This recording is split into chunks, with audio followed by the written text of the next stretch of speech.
In this video, I'm going to show you how to do a hip shift. Now, a hip shift is a really great exercise to help lengthen and open up the back of your pelvis, especially if you have a lot of tension in your glutes and your pelvic floor. So we are going to have you on your hands and knees. You're going to prop the yoga block underneath one of your knees. You're going to have your knees about shoulder width apart, and you're going to prop yourself on your toes.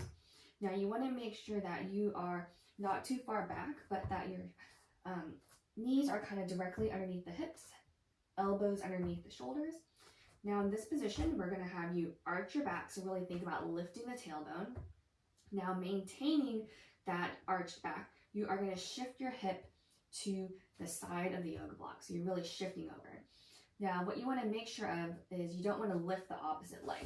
So if I do that from this angle, you want to make sure that as you hip shift that you're not lifting up this leg.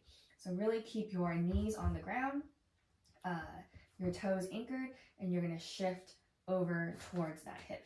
Now, if you're feeling a lot of hip tightness in the front of your hip or a lot of pinching there, you're not doing it correctly.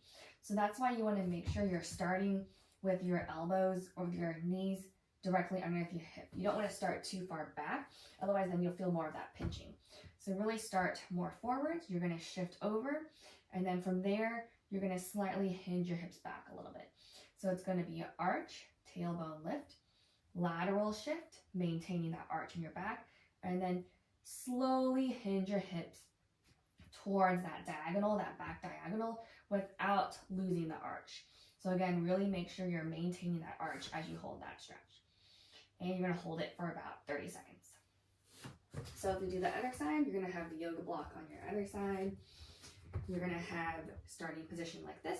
We'll have you arch your back, shift laterally, maintaining that arch, and then you're going to hinge back, feeling a nice stretch in that back lower glute on your right side. And again, hold that for about 30 seconds. You can even do more like 10 to 15 seconds if you want to do it in a more kind of dynamic fashion.